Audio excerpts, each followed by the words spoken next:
ॐ तव कथामृतं तप्तजीवनं कविभिरीडितं कल्मषापहं श्रवणमङ्गलं श्रीमदादतं भुवि गृह्णन्ति ये हृदा जनाः। শ্রী শ্রী রামকৃষ্ণ কথামৃত দ্বিতীয় ভাগ, দ্বিতীয় পরিচ্ছেদ। কি করে ঈশ্বরকে ডাকতে হয়? ব্যাকুল হও। ঠাকুর শ্রীরামকৃষ্ণ বালকের ন্যায় আবার হাসিতেছেন ও কথা কহিতেছেন। বালক যেমন বেশি অসুখ হলেও একাধবার হেসে খেলে বেড়ায়, মহিমাদি ভক্তের সহিত কথা কহিতেছেন। শ্রীরামকৃষ্ণ: সচ্চিদানন্দ লাভ না হলে কিছুই হলো না বাবু। বিবেক বৈরাগ্যের ন্যায় আর জিনিস নাই। সংসারীদের অনুরাগ ক্ষণিক, তপ্ত খোলায় জল যতক্ষণ থাকে। একটি ফুল দেখে হয়তো বললে, আহা কি চমৎকার ঈশ্বরের সৃষ্টি। তাই ব্যাকুলতা চাই। যখন ছেলে বিষয়ের ভাগের জন্য ব্যতিব্যস্ত করে, তখন বাপ মা দুজনে পরামর্শ করে আর ছেলেকে আগেই হিস্সা ফেলে দেয়। ব্যাকুল হলে তিনি শুনবেনই শুনবেন। তিনি যে কালে জন্ম দিয়েছেন সে কালে তাঁর ঘরে আমাদের হিস্সা আছে। তিনি আমাদের বাপ, আমাদের মা। তার উপরে জোর খাটে, দাও পরিচয়, নয় গলায় ছুরি দেব। কীরূপে মাকে ডাকতে হয় ঠাকুর শেখাইতেছেন।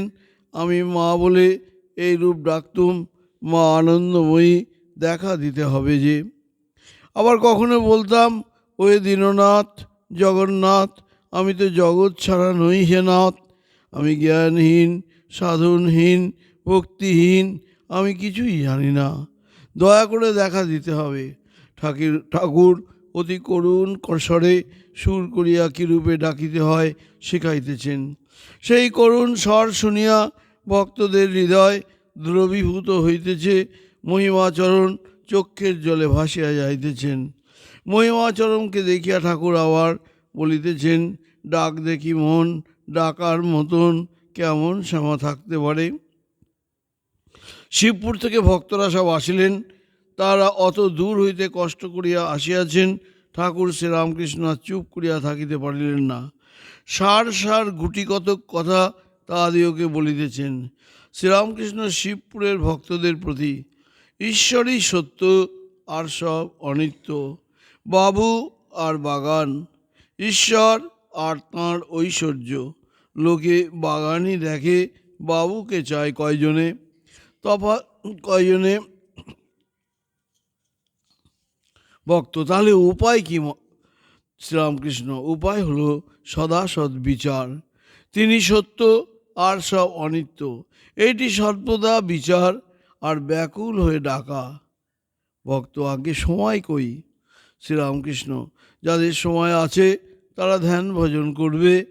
যারা একান্তে পারবে না তারা দুবেলা দুটো করে প্রণাম করবে।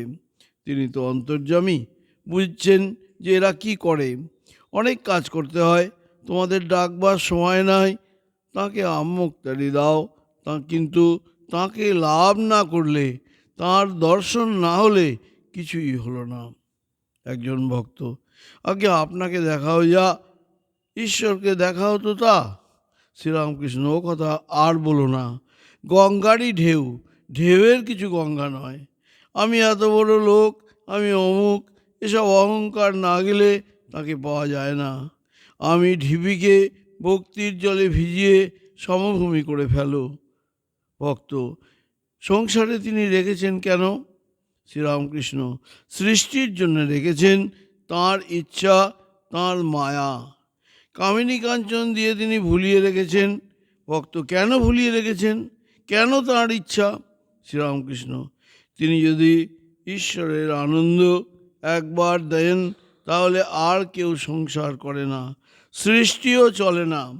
চালের আড়তে বড় বড় ঠেকের ভিতর চাল থাকে, পাছেই ইঁদুরগুলো ওই চালের সন্ধান পায়, তাই দোকানদার একটা কুলোতে খই মুরগি রেখে দেয়। ওই খই মুরগি মিষ্টি লাগে আর ইঁদুরগুলো সমস্ত রাত ধরে করড় মরড় করে খায়। চালের সন্ধান আর করে না। কিন্তু দেখো, 1 সের চালে তার 14 গুণ ক্ষয় হয়। কামিনী কাঞ্চনের আনন্দ অপেক্ষা ঈশ্বরের আনন্দ কত বেশি। তার রূপ চিন্তা করলে রম্ভা তিলোত্তমার রূপ চিতার ভস্ম বলে বোধ হয়। ভক্ত, তাকে লাভ করবার জন্য ব্যাকুলতা কেন হয় না? শ্রীরামকৃষ্ণ: ভোগান্ত না হলে ব্যাকুলতা হয় না। কামিনী কাঞ্চনের ভোগ যেটুকু আছে সেটুকু তৃপ্তি না হলে জগতের মাকে মনে পড়ে না। ছেলে যখন খেলায় মত্ত হয় তখন মাকে চায় না। খেলা সাঙ্গ হয়ে গেলে তখন বলে মা যাব।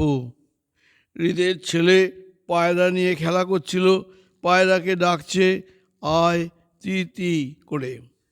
পায়রা লয়ে খেলা যেই তৃপ্তি হলো অমনি কাঁদতে শুরু করলে। তখন একজন অচেনা লোক এসে বললে আমি তোকে তোর মার কাছে নিয়ে যাচ্ছি আয়। সে তারই কাঁধে চড়ে অনায়াসে চলে গেল। যারা নিত্য সিদ্ধ তাদের সংসারে ঢুকতে হয় না। তাদের ভোগের বাসনা জন্ম থেকেই মিটে গেছে।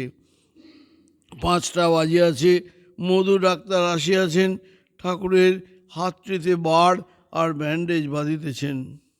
ঠাকুর বালকের ন্যায় হাসিতেছেন আর বলিতেছেন ঐহিক ও পারত্রিকের মধুসূদন।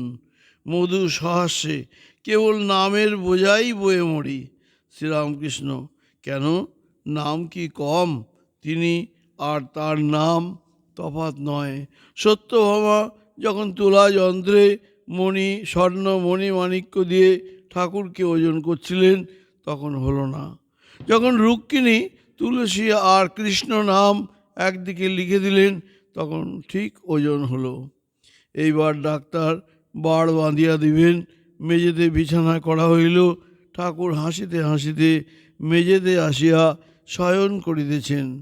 সুর করিয়া বলিতেছেন রায়ের এখন 10ম দশা।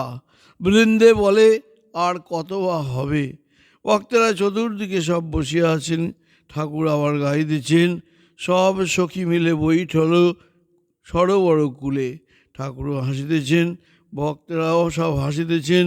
বাড় বাঁধা হইয়া গেলে ঠাকুর বলিতেছেন দেখো, আমার কলকাতার ডাক্তারদের তত বিশ্বাস হয় না। শম্ভুর বিকার হয়েছে, ডাক্তার সর্বাধিকারী বলে ও কিছুই নয়, ওষুধের নেশা। তারপরেই শম্ভুর দেহ ত্যাগ হয়ে গেল। আমরা শ্রী শ্রী রামকৃষ্ণ কথামৃতর থেকে একটুখানি নির্বাচিত অংশ পড়ছিলাম। আমরা এই পাণ্ডু আশ্রমের সঙ্গে তো দীর্ঘদিন যোগ ছিল, আর আপনাদের কাছে অনেকেরই খুব কাছের চেনা মানুষ রয়েছে, মুখগুলো দেখেও মনে হচ্ছে। তো যাই হোক, অনেকটা দূরে চলে গেছি বলে যোগাযোগ বিচ্ছিন্ন। তো তবুও আপনাদের সঙ্গে একটু দেখা করার বা ঠাকুরের কথা বলার সুযোগ পেয়ে খুবই আনন্দ হচ্ছে। সকলকে আন্তরিক নমস্কার, শুভেচ্ছা। বিশেষ করে এখন যারা কর্মকর্তা রয়েছেন তাদের উদ্যোগেই আমরা আজকে এখানে উপস্থিত হয়েছি দুটো ভালো কথা শোনার জন্যে। কারুপেটিয়ায় ছিলাম, কারুপেটিয়ার থেকেই সোজা এখানে আসছি। আবার আমাদের গুয়াহাটি আশ্রমেই ফিরে যাব, সোমবারে ফাইনালি চলে যাওয়া। তো যাই হোক, আমরা এই যে কথামৃত আমরা বলি, কথা রূপ অমৃত, এটি আমাদের মতন সংসারী মানুষদের কাছে মৃত সঞ্জীবনী সুধার মতন।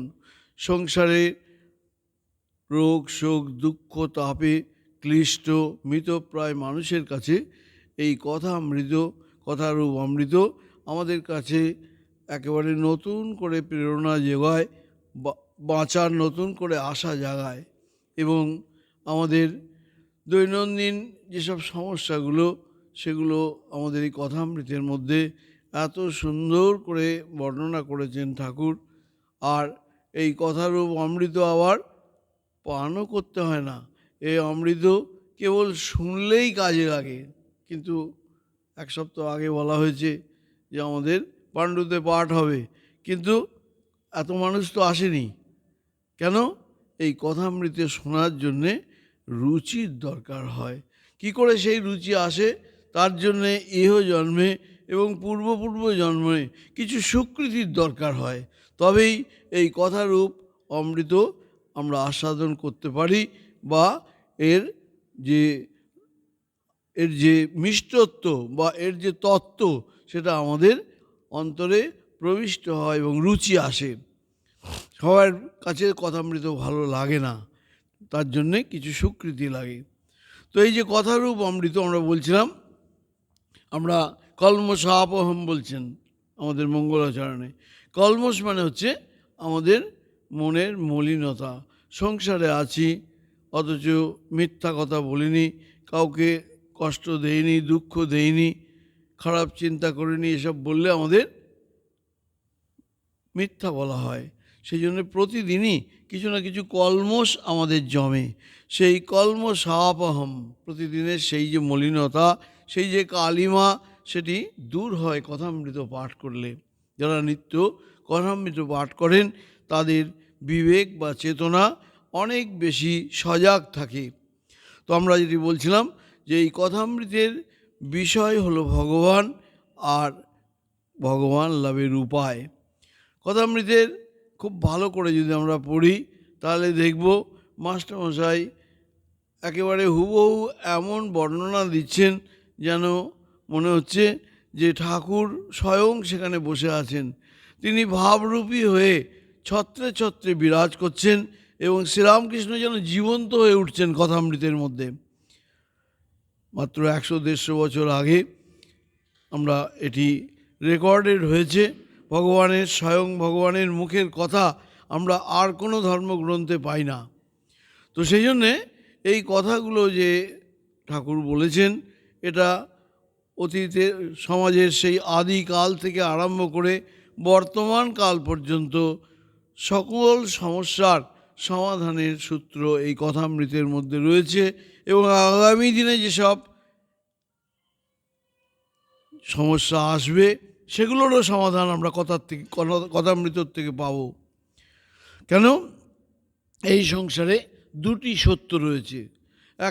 একটাকে বলে অ্যাবসলিউট ট্রুথ বা নিত্য সত্য, আর একটাকে বলে অনিত্য সত্য, সেটি হলো রিলেটিভ ট্রুথ। তো এই অ্যাবসলিউট ট্রুথ কি আর রিলেটিভ ট্রুথ কি? রিলেটিভ ট্রুথ বা আপেক্ষিক সত্যের বা অনিত্য সত্যের যে ডেফিনেশন আমাদের শাস্ত্রে দেয়া আছে, সেখানে বলা হচ্ছে যেটা আগেও ছিল না, পরেও থাকবে না, আর সদাই পরিবর্তনশীল এবং যাওয়ার সময় দুঃখ দিয়ে যায়, তার নাম হলো অনিত্য সত্য। আমাদের এই শরীর, মন, বুদ্ধি, পরিবার, বিষয় আশয়, মান যশ, বাড়ি ঘর, টাকা পয়সা, ব্যাংক ব্যালেন্স, গয়নাগাটি সবই সত্য, কিন্তু কি সত্য? আপেক্ষিক সত্য, অনিত্য সত্য। আগেও ছিল না, কেউ আমরা সঙ্গে করে এগুলো আনিনি, আবার পরেও থাকবে না, আর সদাই পরিবর্তনশীল।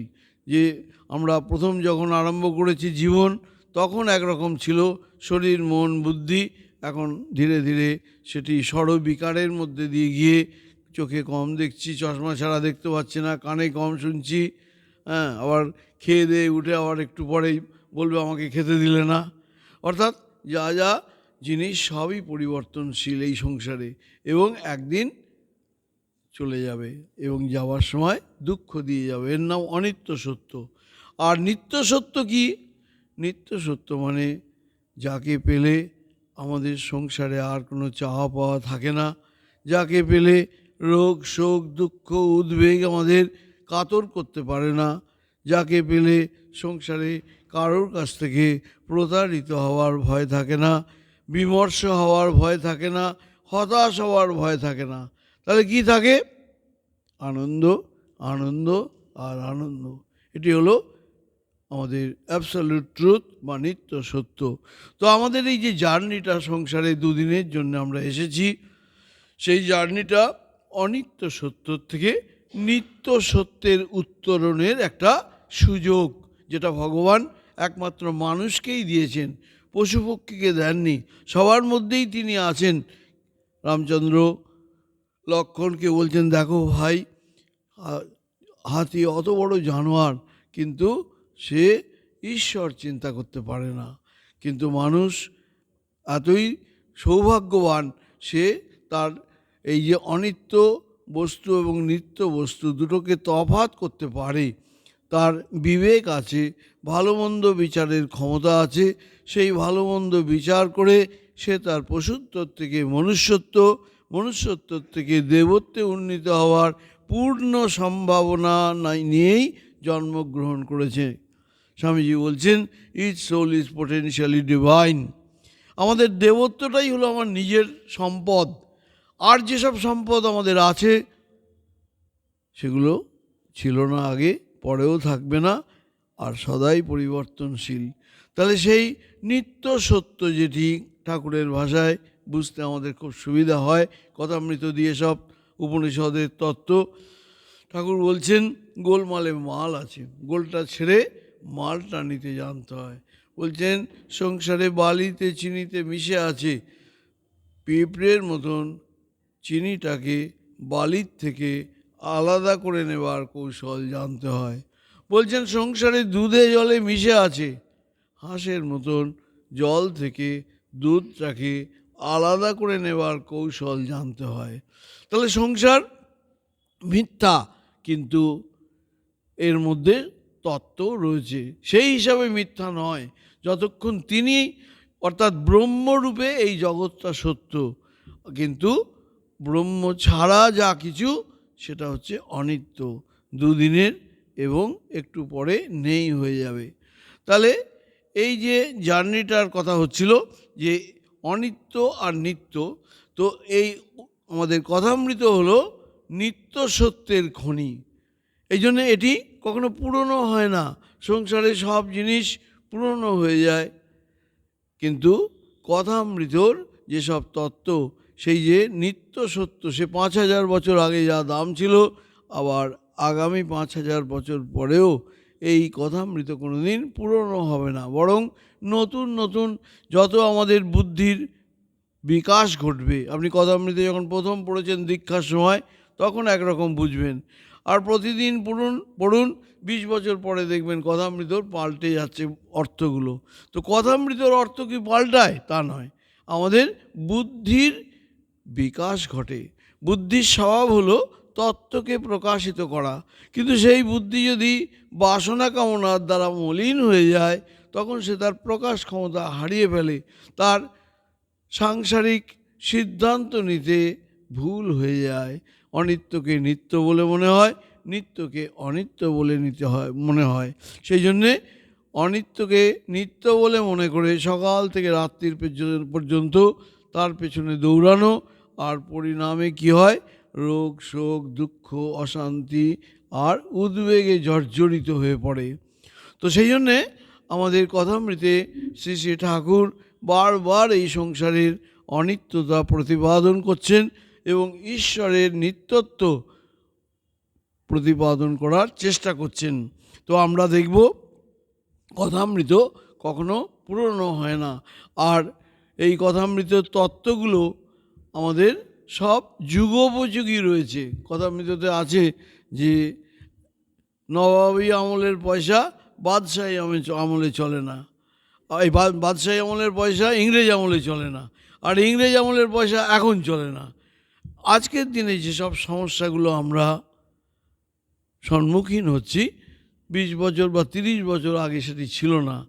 কিন্তু মজার কথা হচ্ছে, কথামৃতে সব সমস্যার সমাধান কথামৃতর থেকেই করা যায়। আমাদের প্রায় প্রশ্ন করা হয় যে মরার ছেলে মেয়েদের এই মোবাইল থেকে কি করে আটকাবো। তো এই কথামৃতের মধ্যেই আমাদের সব দৃষ্টান্ত রয়েছে যে কিভাবে আমাদের সবটাই কথামৃতের উপদেশ হচ্ছে সাবজেক্টিভ, বেদান্তিক টিচিং। আপ ভালো তো জগৎ ভালো। আমাদের নিজের জীবনটি আরও বেশি ভগবত পরায়ণ করলে তাহলে কি হবে? আস্তে আস্তে এই সব জাগতিক যেসব আমাদের আকর্ষণের বস্তু, সেগুলো সব আলুনি হয়ে যাবে, সেগুলো কোনো আকর্ষণ থাকবে না। কেন? বলা হচ্ছে ঈশ্বর হলেন বড় চুম্বক। বড় চুম্বক থাকলে ছোট চুম্বকগুলো আর কাজ করে না। তো ভগবানের প্রতি একবার ভালোবাসা এলে অন্য সব বিষয়গুলো আমাদের কাছে ম্লান হয়ে যায়। তার আকর্ষণগুলো ভাগবতে আছে যে ইতর রাগ বিস্মরণাং ইতি, অর্থাৎ ভগবানের প্রতি অনুরাগ হলে ভগবান ছাড়া যা বিষয় সেগুলো সব আস্তে আস্তে ম্লান হয়ে যায়, আকর্ষণ হারিয়ে ফেলে। সেই জন্যে আমাদের এই যে উপায়গুলোর কথা ঠাকুর কথামৃতের মধ্যে বারবার বলেছেন, সাধু সঙ্গ, ঈশ্বরের নাম গুণকীর্তন, ব্যাকুল হয়ে প্রার্থনা, অভ্যাস যোগ, বিচার বুদ্ধি, শরণাগত, এরকম আমাদের 10-12টা উপায়ের কথা ঘুরিয়ে ফিরিয়ে ঠাকুর বলেছেন। সেগুলোই হলো আমাদের উপায়।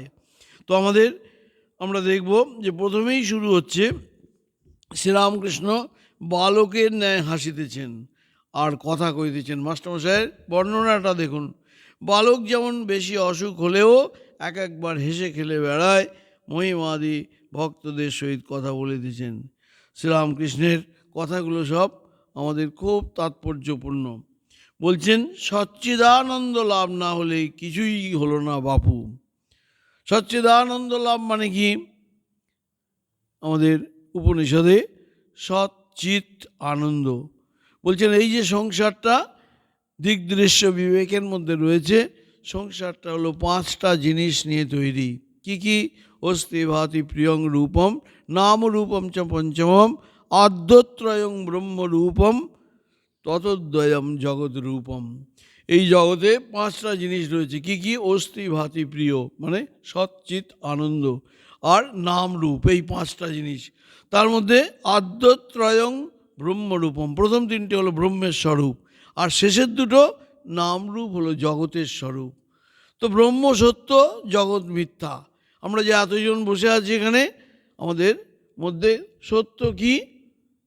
সত্য হলেন তিনি, যিনি আমাদের প্রত্যেকের মধ্যে রয়েছেন। কিন্তু নামরূপ কি? আপনার একটা নাম আছে, আমার একটা রূপ আছে, সেই জন্য আমার থেকে তফাৎ মনে হচ্ছে, কিন্তু আসলে একটাই জিনিস আছে। আর নাম রূপ যেটা দেখছি আমরা, সেটা আজ আছে, কাল থাকবে না। তো এর মধ্যে এই সচ্চিদানন্দের মধ্যে নাম রূপ হলো অনিত্য, আর সচ্চিৎ আনন্দ হলো নিত্য। এই দুটোর সংমিশ্রণে আমাদের এই জীবন, বা আমাদের এই অল্প কিছু সময়ের জন্যে আমাদের এই সংসারে আসা। তো সচ্চিদানন্দ লাভ না হলে কিছু হলো না বাবু। ঠাকুর একটা সিদ্ধান্ত দিলেন। তো সচ্চিদানন্দ বলতে কি বোঝা যায়? আমাদের শাস্ত্রে বলা হয়েছে, সৎ মানে হলো এক্সিস্টেন্স, অর্থাৎ আমি আছি। দেখবেন কখনো আমি আছি না আমি নেই এটা আমরা ভাবতে পারি না। ভাবুন তো, স্বপ্নে এই কল্পনা করুন যে আমি কালকে চলে যাব, আমাকে খাটে তোলা হয়েছে, শরীর থেকে বের করেছে ফুলের মালা, ডেড বডিটা। দেখবেন একটু পরে এত খারাপ লাগবে, দূর সকালবেলা কেন এরকম একটা অকল্যাণকর অমঙ্গল চিন্তা এলো। অর্থাৎ আমি নেই এটা আমরা ভাবতে পারছি না। কেন? আসলে আমরা সৎস্বরূপ, আমরা সবসময়ই আছি। আমরা নেই এটা হতে পারে না। শুধু এই শরীরটা, গীতার ভাষায় বললে, ভাষাংসি জীর্ণানি যথা বিহায় নবানি গলিন্নাতি নরূপরানি তথা শরীরানি বিহায় জীর্ণান অন্যানি সংজাতি নবানি দেই। একটা কাপড় ছেড়ে আর একটা কাপড় পরা, কারোর দুঃখ হয় নতুন কাপড় পরার জন্যে, শরীরটা ছেড়ে এই কাপড়টা ছেড়ে দিয়ে নতুন কাপড় পরা। তো সেই জন্যে আমাদের এক্সিস্টেন্স, আমাদের সবসময়ই আমরা আছি, শুধু এই শরীর ছেড়ে আর একটা শরীরে যাওয়া। এই জন্যে আমাদের কখনো আমরা নেই ভাবতে পারি না। চিৎ স্বরূপটা কি? চিৎ স্বরূপ হচ্ছে প্রকাশের ক্ষমতা, জানার ইচ্ছা, সেটা হচ্ছে চিৎ স্বরূপ। মানুষের জানার ইচ্ছার বা কৌতূহলের কোনো শেষ হয় না। কেন? সে হলো চিৎ স্বরূপ, সবসময় সে তাকে প্রকাশ করতে চাইছে। আমরা সবসময় নিজেদের আরেকটু বেশি প্রকাশিত করতে চাইছি। কেন? আমরা চিৎ স্বরূপ বলে আসলে। আর আনন্দ স্বরূপ, যে আনন্দটা আমরা পেয়েছি সেই আনন্দতে কেউ তৃপ্ত নয়, আরও আনন্দ চাই। তো কেন চাই আনন্দ? আসলে আমরা আনন্দ স্বরূপ। এই 3টের পেছনে আমরা সবসময় ছুটছি না জেনে। এবার জেনে যখন ছুটছি তখন কি হয়? তখন আমাদের এই সংসার আর বেঁধে রাখতে পারে না। এই জন্য ঠাকুর বললেন সচ্চিদানন্দ লাভ না হলে কিছুই কিছু হলো না বাপু। তো এই সচ্চিদানন্দ লাভ মানে আমি পেয়েই আছি। আমাদের শাস্ত্রে বলছে ভারী সুন্দর, ভগবান লাভটা বা ব্রহ্মজ্ঞান লাভটা বা আত্মজ্ঞান লাভটা এটা অপ্রাপ্তের প্রাপ্তি নয়। তাহলে কি? প্রাপ্তের প্রাপ্তি। মানে কি? মানে পেয়েই আছি আমরা, শুধু হুঁশ নেই। অপ্রাপ্তের প্রাপ্তি নয়, প্রাপ্তের প্রাপ্তি। পেয়ে আছি কিন্তু ভুলে আছি। কথা মেয়েদের ভারী সুন্দর দৃষ্টান্ত আছে। কাজের বাড়িতে কর্তা সবাইকে ধমক দিয়ে বেড়াচ্ছে যে আমার গামছাটা কোথায় গেল, আমি ঘেমে নিয়ে উঠছি, কোথাও খুঁজে পাচ্ছি না। তো গিন্নির সামনে দেখা হয়েছে। গিন্নি বলছেন তোমার মাথাটা সত্যিই গেছে, কাঁধে গামছা রেখে তুমি সব জায়গায় ঘুরে বেড়াচ্ছ। তো কাঁধে গামছা আছে কিন্তু হুঁশ নেই। বলছেন হরিণটা সারা বন দৌড়ে বেড়াচ্ছে, কোত্থেকে এত সুগন্ধ আসছে? কিন্তু আসলে তো আসছে তার নাভির থেকে, অন্য কোথায় খুঁজে পাবে কি করে? ঠিক তেমনি যে সুখ শান্তি আমরা চাইছি সেটা আমাদের অন্তরেই রয়েছে। সেই সুখ সেখানে না খুঁজে আমরা দেহ সুখের দিকে দৌড়চ্ছি, নাম যশের দিকে দৌড়চ্ছি, বাড়ি গাড়ি গয়না গাঠি এসবের পেছনে ছুটছি, কিন্তু কোথাও সুখ শান্তি নেই। শান্তি হচ্ছে আমার নিজের মধ্যেই রয়েছেন, তিনি সেই সচ্চিদানন্দ স্বরূপ, যিনি আছেন বলে আপনি শুনছেন আর আমি বলছি। তিনি এক্ষুনি চলে গেলে আমি বলতে পারবো না, আপনিও শুনতে পারবেন না। তো এই যে সৎস্বরূপ সচ্চিদানন্দ, সেটা লাভ না হলে কিছুই কিছু হলো না বললেন ঠাকুর। তো সেটা লাভ করা মানে কি? পেয়েই তো আমরা আছি, তাহলে আবার লাভ করা মানে কি? লাভ করা মানে হলো আমাদের নিজের স্বরূপ সম্পর্কে সচেতন হওয়া, সজাগ হওয়া। আমরা যে অমুকের মেয়ে, অমুকের মা, অমুকের স্ত্রী, এগুলো আমাদের আসল পরিচয় নয়। আমাদের আসল পরিচয় ঠাকুর সেই 1 জানুয়ারিতে কাশীপুরে যে কাণ্ডটি করলেন সেটা হচ্ছে আসল পরিচয়। একটুখানি পর্দাটা ফাঁক করে দেখিয়ে দিলেন যে তুমি সেই চৈতন্য স্বরূপ, তোমার জন্ম নেই, মৃত্যু নেই, অগ্নি তোমায় দহন করতে পারে না, অস্ত্র তোমায় ছেদন করতে পারে না, জল তোমাকে ভিজাতে পারে না, বায়ু তোমায় শুষ্ক করতে পারে না, রোগ শোক দুঃখ তোমায় এতটুকু ছুঁতেও পারে না। তাহলে কে তুমি? আনন্দ স্বরূপ। এই জন্য সবাই পাগলের মতন নাচতে লাগলো, গড়াগড়ি লাগছে আনন্দে। পরে দেখবেন সেই 1 জানুয়ারি আত্মপ্রকাশে অভয় দানের যে চ্যাপ্টারটা আছে লীলা প্রসঙ্গে, সেখানে ঠাকুর 30 জনকে শুধু ছুঁয়ে দিয়েছিলেন, তাদের চৈতন্য স্বরূপটা জাগ্রত করে দিয়েছিলেন। মানুষ যে আসলে দেবতা, স্বামীজি বলছেন is soul is potentially divine. এই ডিভিনিটিটাই যে আমাদের আসল পরিচয়, আর বাকি পরিচয়গুলো আমরা যেটা নাম রূপের পরিচয়, সেটা একটু একটু করে সবটাই মুছে যাবে, থাকবে সেই ডিভিনিটি বা দেবত্বটুকু। সেই জন্যে সেই দেবত্ব ঠাকুরের ভাষায় বললে ঈশ্বর লাভ জীবনের উদ্দেশ্য। সেটি যদি আমরা লাভ না করতে পারি, তাহলে এত বড় সুযোগ, এত বড় আমাদের সম্ভাবনা থেকেও আমাদের বার্থ রাইট হচ্ছে, এই জন্মগত অধিকার হচ্ছে ঈশ্বর লাভ, কারণ এটা পেয়েই আছি আমরা। কিন্তু এমনই দুর্ভাগ্য, মা মোহ মায়া তিনি কি করছেন? তিনি সবাইকে সম্মোহিত করে রেখেছেন। চণ্ডীতে আছে তং বৈষ্ণবীর শক্তি অনন্ত বীর্যা বিশ্বস্য বীজং পরমাসি মায়া সন্মোহিতং দেবী সমস্ত বেতৎ তং বৈ প্রসন্না ভবি মুক্তি হেতু। তো এই বৈষ্ণবী শক্তি দিয়ে, অর্থাৎ শব্দ স্পর্শ রূপ রস গন্ধ এসব দিয়ে আমাদের সবাইকে ভুলিয়ে রেখেছেন। হ্যাঁ, তো সেই জন্যে কেউ আর খবর নিতে পারছেন না। তাহলে কি করে সেই খবর পাওয়া যাবে? বলছেন তং বৈ প্রসন্না ভবি মুক্তি হেতু, তাকে প্রসন্ন করা। হে মহামায়া, তুমি আমাদের প্রতি প্রসন্ন হও, দয়া করে তোমার মুখের ঘোমটাটা তুমি সরিয়ে দাও। আমাদের উপনিষদে খুব সুন্দর আছে, ঈশ উপনিষদে হিরণ্ময়েন পাত্রেণ সত্যস্য অপহিতং মুখম তত্ত্বং পুষ্যন অবব্রীণু সত্যধর্মায় দৃষ্টয়ে। অর্থাৎ তিনি সেই সত্য সূর্য যেন তার মুখটি সোনার থালাতে ঢেকে রেখেছেন। সোনার থালা মানে একটা ঘোমটা দেওয়া আছে, সোনার থালা মানে এই রূপ রস গন্ধময় যে ইন্দ্রিয়ভোগ্য জগৎ, তাতে আমাদের সবাইকে মাতিয়ে রেখে দিয়েছেন, হিপনোটাইজ করে রেখেছেন, সম্মোহিত করে রেখেছেন। সেই জন্য কেউ ভেতরের খবরটা আর পাচ্ছে না। ওই বাইরের ওই একটু পরেই আমরা পড়ছিলাম, ওখানে লেখা আছে ইঁদুরগুলো সব কড়র মড়র করে রাত্রেবেলা সেই মুড়ি মুড়কি খেয়ে যাচ্ছে, চালের ডেকের আর খবর পাচ্ছে না। সেই মুড়ি মুড়কি কি? মুড়ি মুড়কি হচ্ছে আমাদের দেহ সুখ, নাম যশ, টাকা পয়সা, নাতি নাতনি, কত আদরের জিনিস। দেখবেন নাতনিকে মনে হয় যেন জগতের সবচেয়ে আপনজন। যদি দিদার গলাটা জড়িয়ে দেওয়ার পেছন থেকে এসে একবারে স্বর্গ সুখ মনে হয়। আমি বলি আসলে চেয়ে সুদের মায়া বেশি। ছেলে বউয়ের ওপর টান নেই, কিন্তু নাতি নাতনির প্রতি দাদুদের ভীষণ টান। তো এই মায়া দিয়ে তিনি সব ভুলিয়ে রেখেছেন।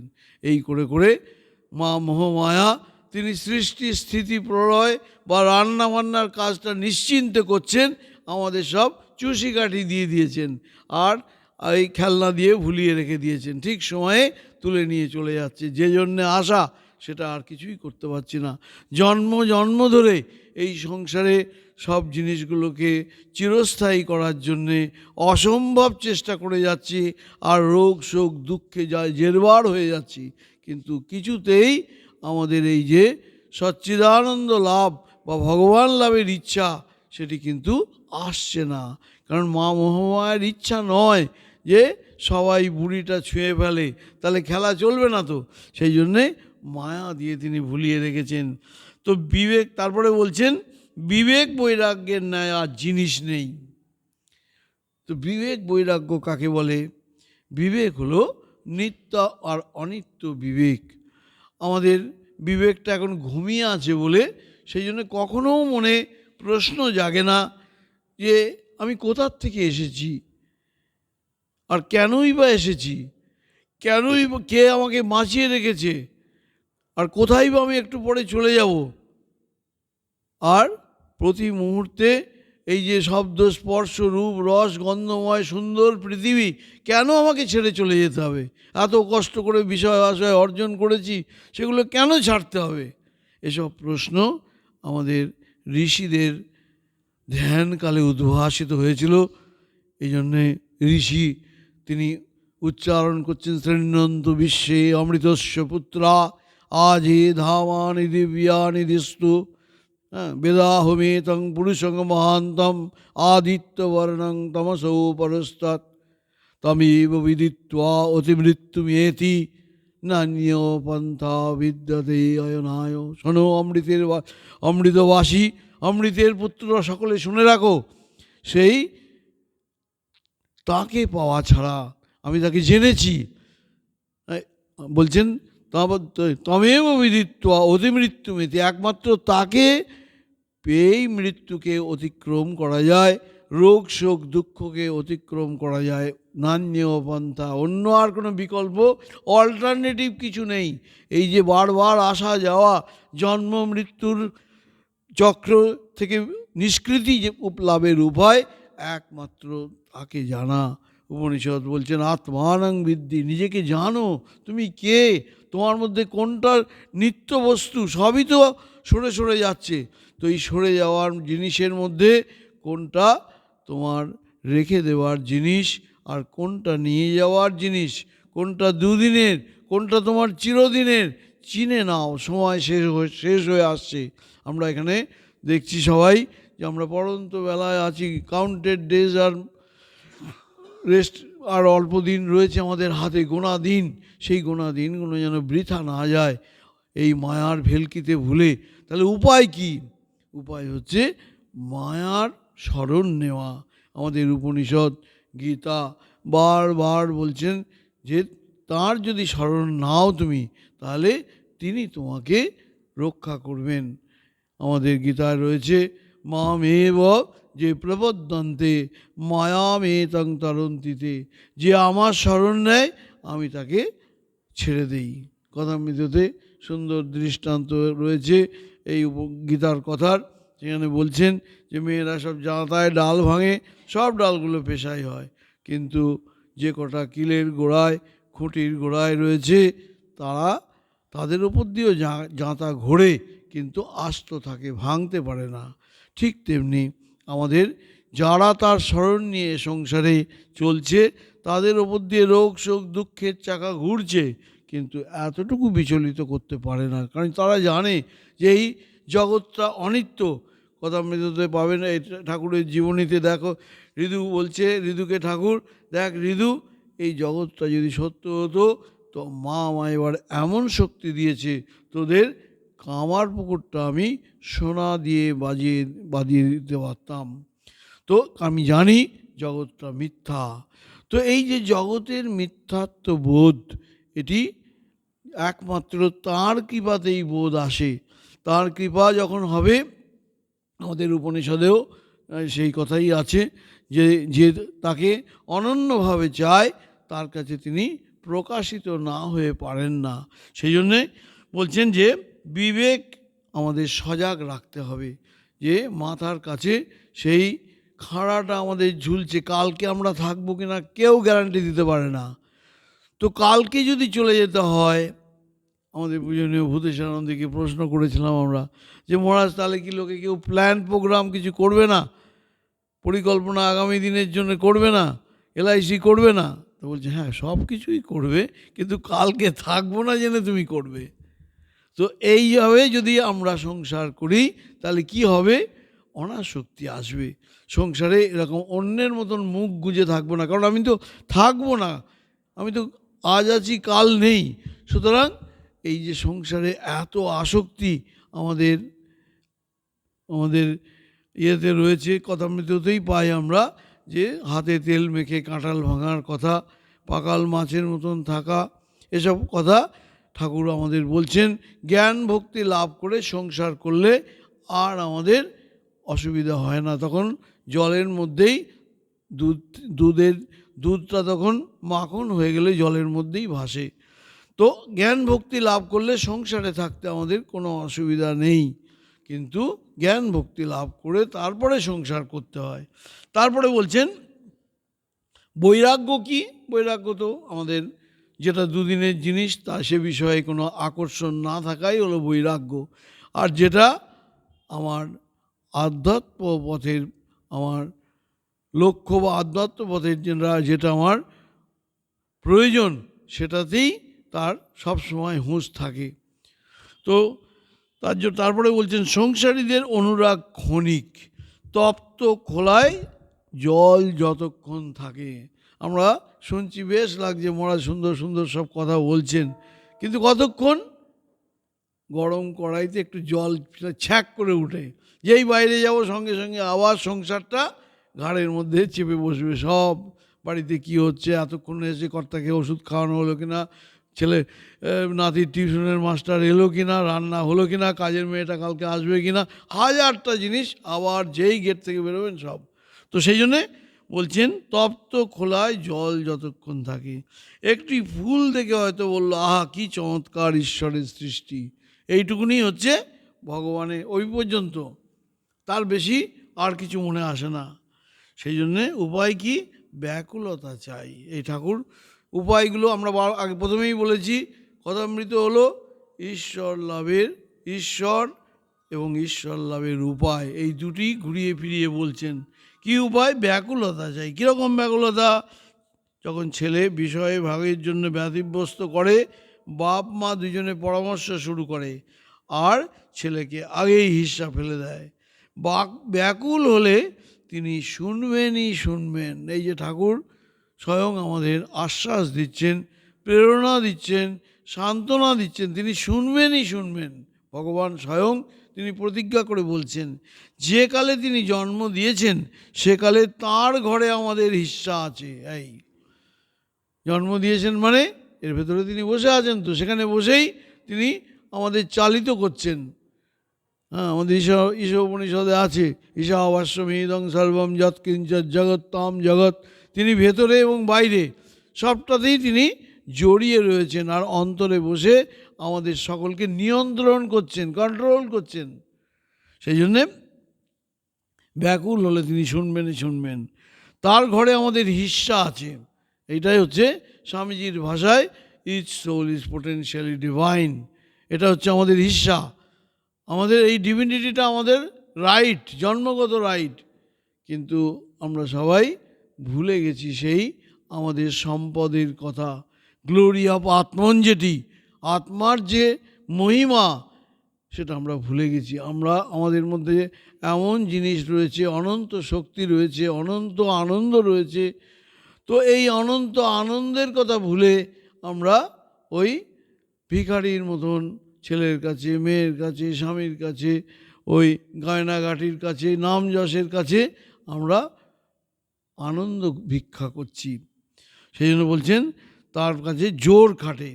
কীরূপে ডাকিতে হয় ঠাকুর শেখাইতেছেন। এটা আমাদের আবার সুন্দর করে, আমরা সাধারণ ভগবানের মধ্যে, শ্রীরামকৃষ্ণের মধ্যে দুটি জিনিস আছে। একটি তিনি স্বয়ং ভগবান দেবভাব, আরেকটি তার মানব ভাব। তো মানব ভাব যখন শ্রীরামকৃষ্ণ, একটি তার ঐশ্বর্য, আরেকটি তার মাধুর্য। ঐশ্বর্যতে তিনি ভগবান স্পর্শমাত্র মুক্তি দিতে পারেন, আর যখন তিনি ভক্ত তখন তার মাধুর্য, কতটা তিনি জীব দুঃখে কাতর, মানুষের জন্য তার কত তার ব্যাকুলতা, বা মানুষের ভগবান লাভের জন্যে তার কীরকম ব্যাকুলতা। নিজে শেষের দিকে গিয়ে দেখবেন, আমাদের কাশীপুরের ঘটনা আছে। একদিন গিরিশ ঘোষ গিয়ে দেখছেন যে ঠাকুর ঝরঝর করে কাঁদছেন। বলছেন, কেন? নিতাই আমার দাঁড়ে দাঁড়ে প্রেম বিলিয়েছে, আর আমি গাড়ি ছাড়া এক পা চলতে পারি না। এই তার দুঃখ, এই তার মনের কষ্ট।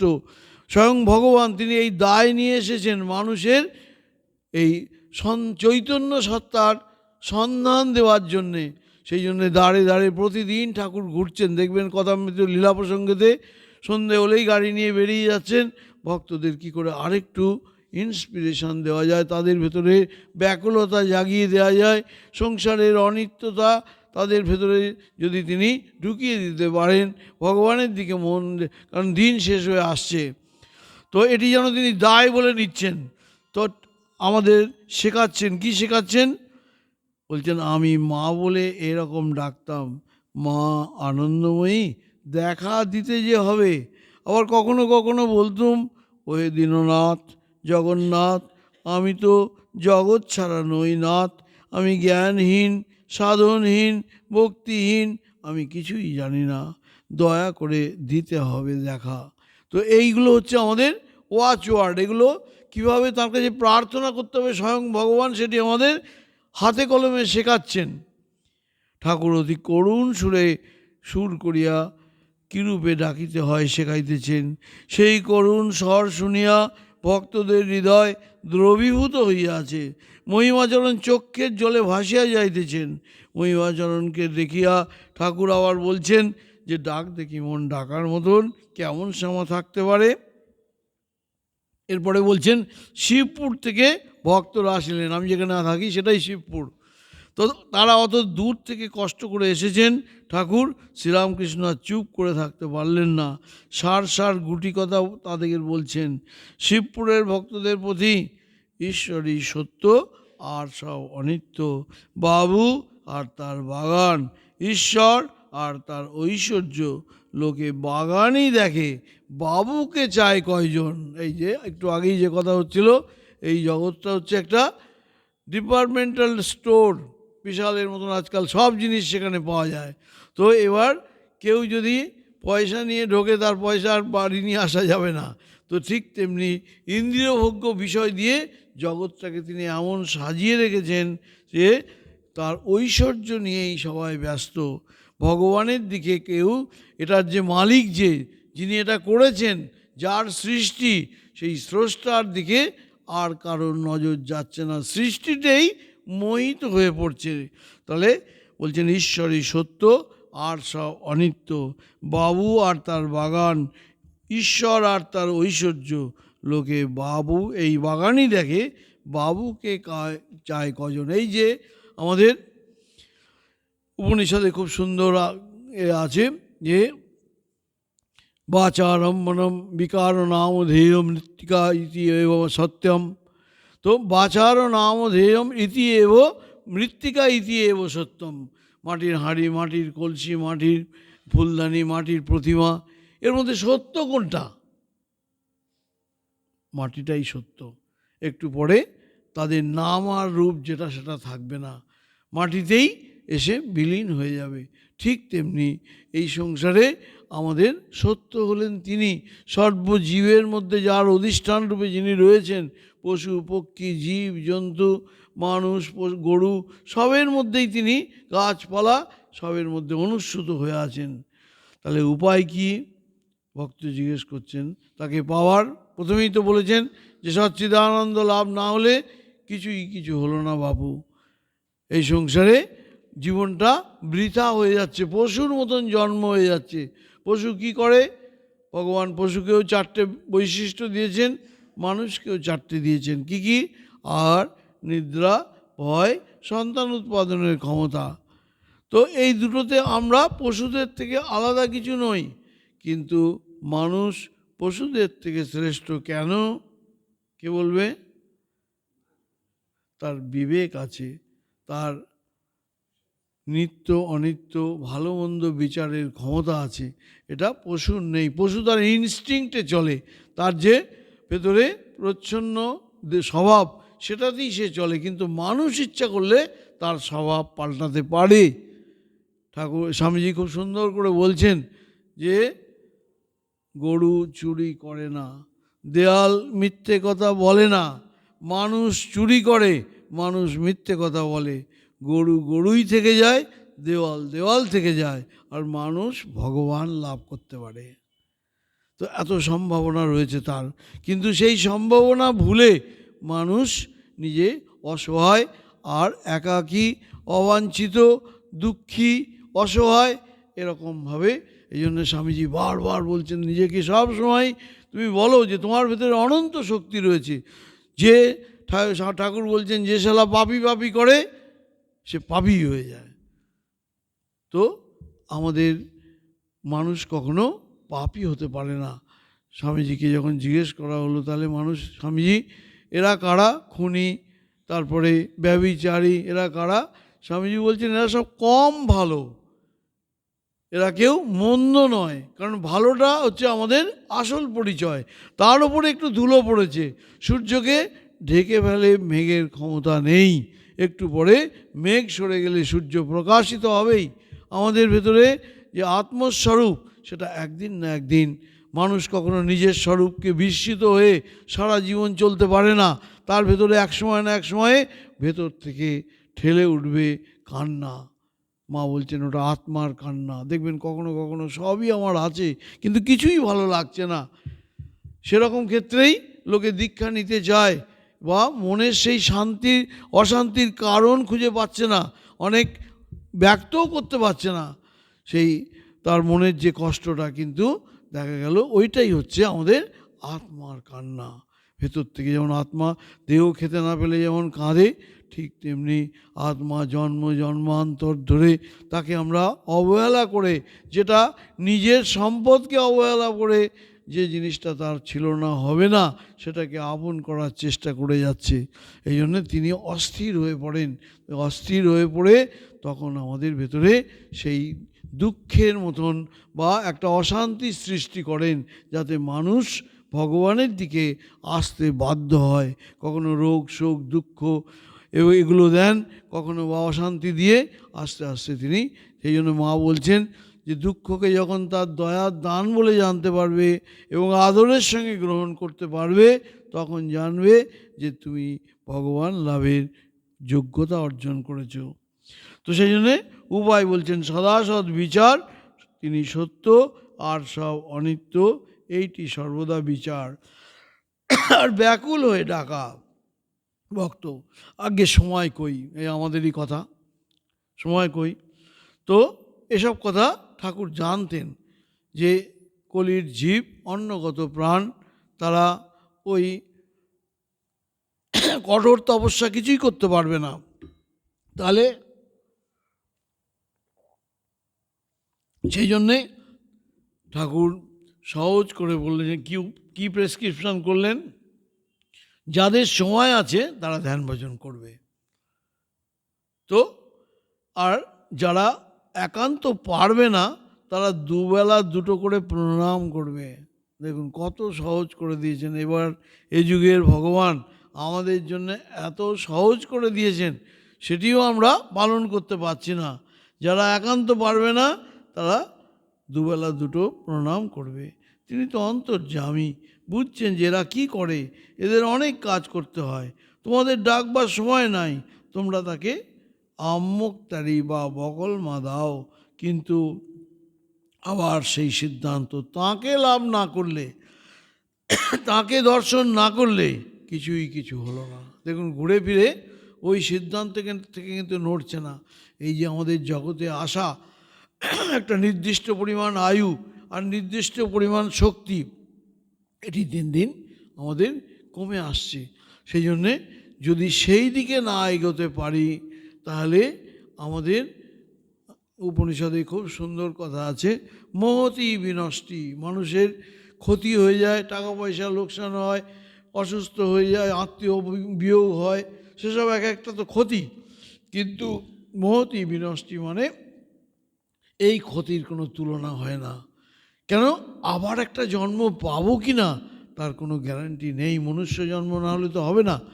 তো এই জন্মতে যদি আমরা সেই ভগবান লাভ না করতে পারি, সচ্চিদানন্দ লাভ না করতে পারি, ভগবানের প্রতি ভক্তি ভালোবাসা না আনতে পারি, তাহলে তো পশুর জীবন হয়ে গেল। তো সুতরাং আমি মানুষের জন্ম নিয়েও পশুর মতনই থেকে গেলাম, এর থেকে দুঃখের আর কি আছে। সেই জন্যে একজন ভক্ত বললেন, আগে আপনাকে দেখাও যা, ঈশ্বরকে দেখাও তা। শ্রীরামকৃষ্ণ, ও কথা বলো না, গঙ্গারই ঢেউ, ঢেউয়ের কিছু গঙ্গা নয়। আমি এত বড় লোক, আমি অমুক, এইসব অহংকার না গেলে তাকে পাওয়া যায় না।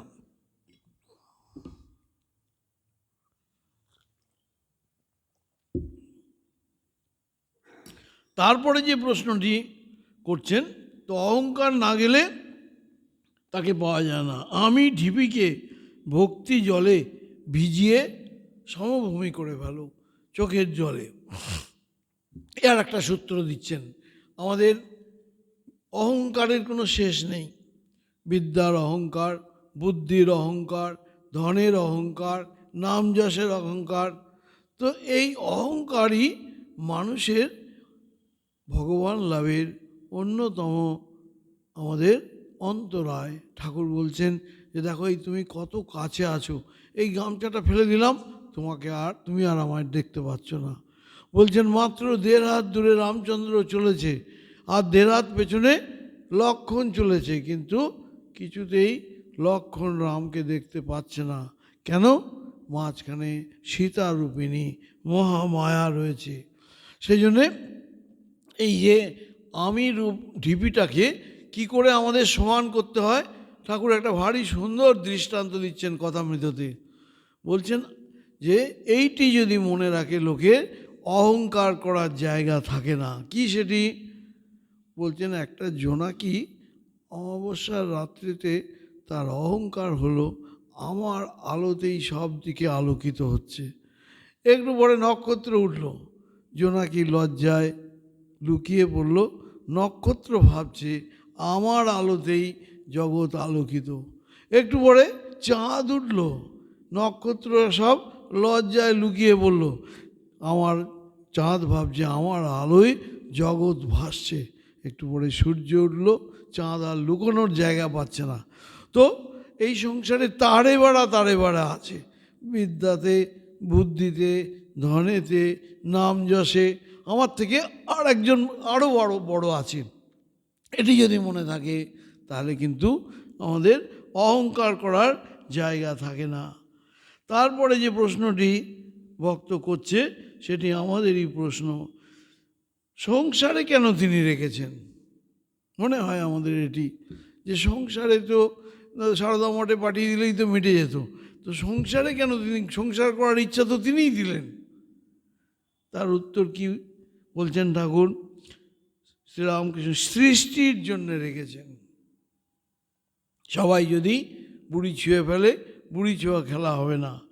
বলছেন সৃষ্টির জন্য রেখেছেন, তার ইচ্ছা, তার মায়া। গীতায় এই উপনিষদে আমাদের সুন্দর সব শ্লোক মন্ত্র রয়েছে। এক অহম বহু শ্যাম। তিনি এক ছিলেন, বহু হলেন কেন? খেলবেন বলে। একা তো আর খেলা যায় না, সেই জন্যে বহু হয়ে গেলেন।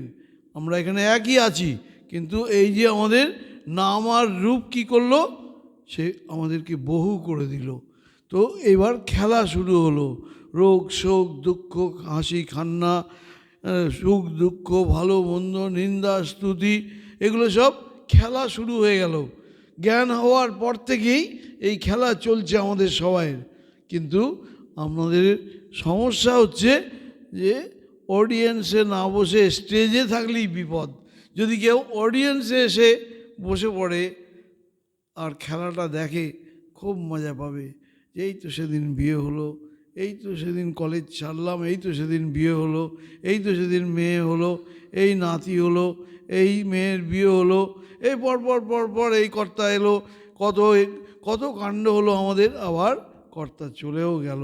তো এই ভিডিওটা আপনি মাঝে মাঝে খুলে দেখবেন যে কত বিপদ আপদ ঝড় ঝাপটা হচ্ছে। আমাকে নিয়ে তুমি এই ভাঙা হারমোনিয়ামটা নিয়ে তুমি কতই না খেলছো। নিজেকে অডিয়েন্সে বসতে হবে। আপনি নাটকটা ভিডিওটা অন করে দিয়ে চুপটি করে বসে বসে দেখুন। ছোট্টবেলার থেকে স্কুল ছাড়ার থেকে আরম্ভ করে কলেজে যাওয়া, বন্ধু বান্ধব, দেখুন বেশ মজা লাগবে। কেন? এগুলো তো আমি, এর সঙ্গে আমার আইডেন্টিফিকেশান নেই, সবকটাই ছেড়ে যাওয়ার জিনিস, সবটা নাটক। তিনি মধুরও নন, রুদ্রও নন। এই দুঃখ কষ্ট মানুষের জীবনে মা বলছেন খুব সুন্দর যে এই মনে প্রাণে মা বিশ্বাস করতেন সুখ দুঃখ ভালো মন্দ জয় পরাজয় নিন্দা স্তুতি আপন আপন কর্মফলে আসে এবং চলে যায়।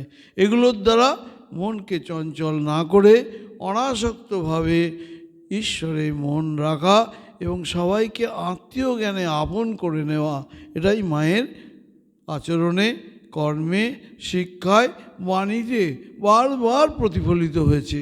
মায়ের কাছ থেকে আমরা এগুলো শিখে নেব। তো তারপরে বলছেন তাঁর মায়া কামিনী কাঞ্চন দিয়ে ভুলিয়ে রেখে দিয়েছেন। তোমার পরিবারটি কীরকম? বলছেন আগে খুব ভালো। তারপরে ঠাকুর বলছেন আসলে কি জানো, যাকে ভূতে পায় সে টের পায় না, অন্যরা টের পায়। যেদিন থেকে পরিবার আসছে সেদিন থেকেই দুঃখের শুরু। কিন্তু বলে আগে পরিবারটি খুব ভালো। তো এই যে বলছেন যারা তাস খেলে তারা চাল বুঝতে পারে না, ভুল করে ফেলে, কিন্তু পাশে যে আছে সে বুঝতে পারে কি ভুল করলো।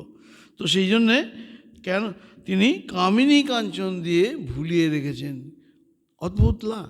একবারও মনে হয় যে এই শরীরটা আমার হবে না, এই ছেলে মেয়ে আমার থাকবে না, এই বাড়িটা যার সঙ্গে প্রত্যেকটি পর্দার থেকে আরম্ভ করে ফার্নিচার কত দোকান ঘুরে ঘুরে আমি এটা ঘরটা সাজিয়েছি, এটা আমার থাকবে না, এটা একবারও মনে হয়? একবারও মনে হয় না। কেন? কামিনী কাঞ্চন দিয়ে তিনি ভুলিয়ে রেখেছেন। হ্যাঁ, একটার পর একটা পয়সা জমাচ্ছে, এখান থেকে ওই স্কিমে দিচ্ছে, ওখানে 1% বাড়ছে, এখান থেকে উইথড্র করে ওখানে একটার কোনখানে একটু 1% ইন্টারেস্ট বেরোয় সেখান থেকেই ইনভেস্ট করছে। হ্যাঁ, বুড়ো বয়সেও শুধু কোন শেয়ারের দাম বাড়ছে কমছে, একটু পরে যে সব স্কিমগুলোই পড়ে থাকবে, কালকের থেকে যে আমি থাকবো না, আমার স্কিমগুলো কে দেখবে, একবারও মনে আসছে না। ঠাকুর বদ্ধজীবের যে দৃষ্টান্ত দিয়েছেন কি ভয়ঙ্কর। বলছেন যে মুমূর্ষু রোগী, একটু পরে শরীর চলে যাবে, কথা জড়িয়ে গেছে, পরিবারকে বলছে যে অত প্রদীপে সলতেটা দিয়েছো কেন, তেল বেশে পুড়ে যাচ্ছে, সলতেটা একটু কমিয়ে দাও না। একটু পরে নিজের সলতে নিভে যাবে, প্রদীপের তেল শেষ হয়ে যাবে, কিন্তু এখনও সংসারের ভাবনা ভাবছে। ওই জন্য বলছেন কামিনী কাঞ্চনে ভুলিয়ে রেখেছেন। কেন ভুলিয়ে রেখেছেন, কেন তার ইচ্ছা, একবার উকিলের মতন আমাদের হয়ে ভক্তরা ঠাকুরের কাছে প্রশ্ন করছেন, শ্রীরামকৃষ্ণ কেন ভুলিয়ে রেখেছেন? তিনি যদি ঈশ্বরের আনন্দ একবার দেন তাহলে আর কেউ সংসার করবে না, সৃষ্টিও চলে না। ঠাকুরের ভাষায়, কথামৃতের ভাষায়, একবার যদি কেউ মিছরির শরবত খায় আর চিটেগুড়ের শরবতে সে আর মুখ দেবে না। বলছেন তারপরে এই চালের আড়তের বড় বড় ঠেকের মধ্যে চাল দিচ্ছেন, পাছে চাল রেখেছে, পাছে ইঁদুরগুলো ওই চালের সন্ধান পায়, তাই দোকানদার একটা কুলোতে করে খই মুরকি রেখে দেয়। ওই খই মুরকি মিষ্টি লাগে, তাই ইঁদুরগুলো সারা রাত করর মরর করে খায় আর চালের সন্ধান পায় না। চাল হচ্ছে ভগবানের আনন্দ, আর মুড়ি মুরকি হলো এই দেহসুখ, এই টাকা পয়সা, বাড়ি গাড়ি, এই আত্মীয় স্বজন, নাতি নাতনি, এগুলো হলো মুড়ি মুরকি, সোঁদা সোঁদা গন্ধ, ইঁদুরগুলো খুব খায়। তো ঠিক তাই আমরা নিয়ে পড়ে আছি। আর শেষে ঠাকুর যে কথাটা বললেন, 1 সের চালে তার 14 গুণ খই হয়। অর্থাৎ ভগবানের আনন্দর সঙ্গে এই সাংসারিক আনন্দ বা কামিনী কাঞ্চনের আনন্দটা কত কম।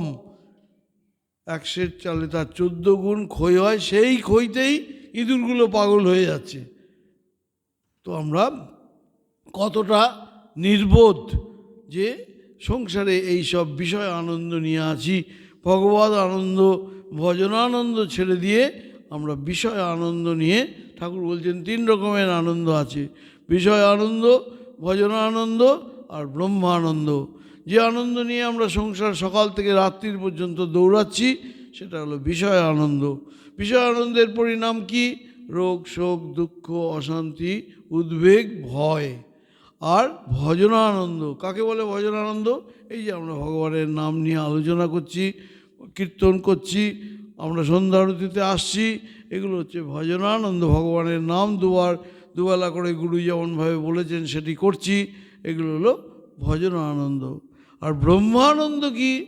ব্রহ্মানন্দ হচ্ছে এই দেহ ইন্দ্রিয় অতিরিক্ত যে আনন্দ, যে আনন্দ আমাদের এই আনন্দের জন্যে আমাদের ইন্দ্রিয় ভোগ্য জগৎ লাগে না, ইন্দ্রিয়ও লাগে না। তাহলে কিভাবে সেই আনন্দ পাবে? সেই আনন্দটা হচ্ছে ইন্দ্রিয় অতীত আনন্দ। এখন আমরা দেখবেন জপ তপ করতে করতে করতে করতে খুব ভালো লাগছে। কেউ যদি জিজ্ঞেস করে কীরকম ভালো লাগছে, আপনি কী উত্তর দেবেন? আমরা বলি ঘি যেমন ঘি তেমন। তো এই করতে করতে একটা ভগবানের সঙ্গে আমাদের ভালোবাসা এসে যায়। মা বলছেন ফুল নাড়তে চাড়তে গন্ধ বেরোয়, চন্দন ঘষতে ঘষতে গন্ধ বেরোয়। তো ঈশ্বর তত্ত্ব আলোচনা করতে করতে, দিনের পর দিন মনন করতে করতে ভেতরে একটা আনন্দ আসে। সেই আনন্দ এই জাগতিক আনন্দর থেকে সম্পূর্ণ আলাদা। সেই আনন্দের আস্বাদ যখন কেউ মানুষ পায় তখন ভেতরে তার একটা চেতনার সৃষ্টি হয় এবং একটা লোভ আসে যে কীভাবে দিন কাটাচ্ছি। এত আনন্দের আমাদের এত আনন্দের যে উৎস আমার ভেতরে আছে সেটি না জেনে আমি কি ভীষণভাবে ঘুমিয়ে আছি। চেতনার সৃষ্টি হয়, মনে একটা বেদনা আসে, ব্যাকুলতা জাগে, ভগবানকে পাওয়ার জন্যে অস্থির হয়ে যায়। কোথায় পাঠ, কোথায় কীর্তন, কোথায় ভগবত প্রসঙ্গ, সময় শেষ হয়ে আসছে। সুতরাং আরেকটু কী করে আমরা ভগবানের দিকে এগোবো তার জন্যে ব্যাকুলতা আসে। তো তাই জন্য বলছি, কিন্তু দেখো তারপরে বলছেন তাকে লাভ করার জন্য ব্যাকুলতা হয় না কেন? এটা তো আমাদের সবার একই প্রশ্ন। তার উত্তরটা হচ্ছে যতক্ষণ দেহ বুদ্ধি আছে, মানে আমার বুদ্ধি আছে, ততক্ষণ আমাদের কিছুতেই ব্যাকুলতা আসবে না। ঠাকুর বলছেন ফোড়াটা না পাকলে অপারেশন করলে সেপটিক হয়ে যায়, ফোড়া পেকে গেলে অপারেশন করলে আরাম হবে। বলছেন নারদ রামচন্দ্রকে বলছেন, রাম তুমি তো বেশ অযোধ্যায় প্রজা বৎসল হয়ে রাজত্ব করছো, কিন্তু যেই জন্য তোমার জন্ম তার কী হলো? রাম বললেন কী জন্যে? হেসে বললেন, বলে কেন? রাবণ বধের জন্যে। বলে দাঁড়াও, সীতাহরণ হবে, রাবণের কর্ম ক্ষয় হবে, পাপ পূর্ণ হবে, তবে তো আমি ঝাঁপাবো, তার আগে কি করে আমি নামবো? তো ঠিক তেমনি আমাদেরও ভোগান্ত না হলে, ভোগের ইচ্ছা না গেলে ভগবানের দিকে ব্যাকুলতা হয় না। ভোগান্ত না হলে ব্যাকুল, কামিনী কাঞ্চনের ভোগ যেটুকু আছে সেটুকু তৃপ্তি না হলে জগতের মাকে মনে পড়ে না। ছেলে যখন খেলায় মত্ত হয় তখন তখন মাকে সে চায় না। খেলা সাঙ্গ হলে তখন বলে মা যাব। হৃদের ছেলে পায়রা নিয়ে খেলছিল, পায়রাকে বলছে আয় তিথি, তো পায়রা লয়ে খেলে যেই তৃপ্তি হলো অমনি কাঁদতে শুরু করলো। তখন অচেনা লোক এসে বলল চল আমি তোর মায়ের কাছে নিয়ে যাই, তার কাছেই সে চলে গেল। তো এই যে কামিনী কাঞ্চনের ভোগ, অর্থাৎ আমাদের বারবার ঠাকুর বলছেন যে ভালো ডাক্তারের কাছে ওষুধ খেতে খেতে রোগ সেরে যায়। ভোগান্ত হাসপাতালের নাম লেখালে রোগের কসুর না হলে ডাক্তার সাহেব ছেড়ে কথা বলবে না। যদি রুগী পালিয়ে যায় ঘন্টা বাজিয়ে দেবে, অত নম্বরের রুগী চলে গেল। তো যতক্ষণ আমাদের ভেতরে ভোগের ইচ্ছা আছে, ভোগের বাসনা আছে, ততক্ষণ কিন্তু ভগবানের দিকে মন যাবে না। বলছেন শেষে যারা নিত্যসিদ্ধ তাদের সংসারে ঢুকতে হয় না, তাদের ভোগের বাসনা জন্ম থেকেই মিটে যায়। তো আমাদের সময় শেষ হয়ে এসছে। তারপরে বলছেন নামের মাহাত্ম্য, কেন নাম কি কম? তিনি আর তার নাম তফাৎ নয়। তারপরে কেন তফাৎ নয়? নামের মাহাত্ম্য বলতে গিয়ে ঠাকুর বলছেন কি করতে হবে? রোজ দুবেলা হাততালি দিয়ে হরিনাম করতে হবে। করলে কি হবে? বলছেন দেহ বৃক্ষে যে পাপ পাখি রয়েছে সেই পাখিগুলো উড়ে চলে যায়। বলছেন যে নাম এতটুকু, কিন্তু নামের শক্তি খুব। বলছেন বীজ, শশার বীজ বা কুমড়োর বীজ এতটুকু, কিন্তু সে শক্ত মাটিটাকে, চাবড়াটাকে উঠিয়ে দিচ্ছে। তো নাম খুব ক্ষুদ্র হলেও জীবের যে সবচেয়ে বড় বন্ধন অবিদ্যা, সেটিকে দূরে ঠেলে সরিয়ে দিতে পারে বা বিবেককে জাগ্রত করতে পারে। বলছেন যে যেমন মেঠো পুকুরের জল সূর্যের উত্তাপে শুকিয়ে যায়, ঠিক তেমনি নামের গুণে আমাদের এই দেহ পুষ্করিণীতে যে নিত্যই পাপের জল জমছে সেটা শুকিয়ে যায়। সংসারে আছি, মিথ্যা কথা বলিনি, কাউকে কষ্ট দেইনি, মাথা গরম করিনি, এসব বললে মিথ্যা বলা হয়। প্রতিদিনই এই দেহরূপ পুষ্করিণীতে কিছু না কিছু পাপের জল জমছে, কিন্তু নামের গুণে সেই মেঠো পুকুরের জল আস্তে আস্তে সূর্যের তাপে যেমন জল শুকিয়ে যায়, তেমনি নামের গুণেতেও আমাদের ভেতরের সেই জল, পাপের জলটুকু শুকিয়ে যায়। এরকম বহু কথামৃততে রয়েছে নামের মাহাত্ম্য সম্পর্কে। তো যাই হোক, আমরা ঠাকুরের কাছে প্রার্থনা করি যে শ্রীরামকৃষ্ণের এই যে কথারূপ অমৃত, সেটি আমাদের প্রতিদিন নিত্য একটু একটু যদি আমরা পড়ি, দৈনন্দিন জীবন সমস্যার সমাধানে আমাদের খুবই সাহায্য হয়। কারণ রোগ শোক দুঃখ কষ্ট মানুষের আছেই আছে, কিন্তু যদি সচ্চিদানন্দ বা নিজের স্বরূপ সম্পর্কে আমরা, বা চৈতন্য স্বরূপ সম্পর্কে যদি আমরা ওয়াকিবহাল হই, সজাগ হই, তাহলে এই সংসার আমাদের খুব বেশি, আমাদের ওই ঠাকুর বললেন যে যাঁতা যেমন ওপর দিয়ে ঘুরছে, আমাদের খুব বেশি জর্জরিত করতে পারবে না। কারণ আমি জানি যে আমার যে স্বরূপ, সেখানে রোগ শোক দুঃখ আমাদের পৌঁছতে পারে না। আমি পূর্ণ স্বরূপ, আনন্দ স্বরূপ, অনন্ত স্বরূপ। আমাদের মহাপুরুষ মহারাজের একটি সুন্দর ঘটনা আছে, সেদিন এটি বলে শেষ করব। মহাপুরুষ মহারাজ একদিন সকালবেলা, উনি প্রেসিডেন্ট, অনেক ভক্তরা, অনেক সাধুরা সব প্রণাম করছে, তো বিভিন্ন সেন্টার থেকে এসেছে। তখন মহারাজ জিজ্ঞেস করছেন, আচ্ছা এত মানুষ কেন এসেছে আজকে, এত সাধুরা সব এসছে, কি ব্যাপার আজকে বেলুড় মঠে? তখন বলছে, মহারাজ আজ তো আপনার জন্মদিন, সব সাধুরা বিভিন্ন সেন্টার থেকে প্রেসিডেন্টকে প্রণাম করার জন্য এসছেন। তো বলছি, কী বললে? জন্মদিন? আমার আবার জন্ম কি? আমি তো অজ, নিত্য, শাশ্বত, পুরানো বলে উপনিষদ থেকে হুড়ুর করে বলা, আমার আবার জন্ম কি? তুমি তো নতুন কথা শোনালে। আমি তো অজ, নিত্য, শাশ্বত, আমি আনন্দ স্বরূপ, আমার আবার জন্ম কবে হলো?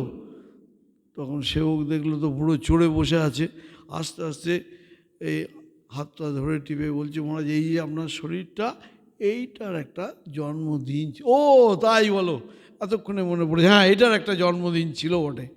অর্থাৎ তিনি ব্রহ্মস্বরূপে, আত্মস্বরূপে সর্বদা অবস্থান করে জগৎ ব্যবহার করছেন। সেই জন্যে রোগ শোক দুঃখ কষ্ট এগুলো তাদের স্পর্শ করে না। তো এইটি হচ্ছে আমাদের কৌশল, এই জগতে থাকার আত্মস্বরূপে প্রতিষ্ঠিত হয়ে জগৎ ব্যবহার করা। যেটি মাকে দেখেছি আমরা, ঠাকুরকে দেখেছি আমরা, তারা এই জগতের যেসব ইন্দ্রিয়ভোগ্য বিষয় তাতে তাদের কোনো আকর্ষণ বা রুচি ছিল না। এই জন্যে তারা সবসময়ই এই জগতের অনিত্যতাটা জাগ প্রদীপের মতন মনের মধ্যে রেখে দিয়ে সংসার করেছেন। এটাই হলো কৌশল। কথামৃতের পাতায় পাতায় সেই কৌশলটি দেখানো হয়েছে।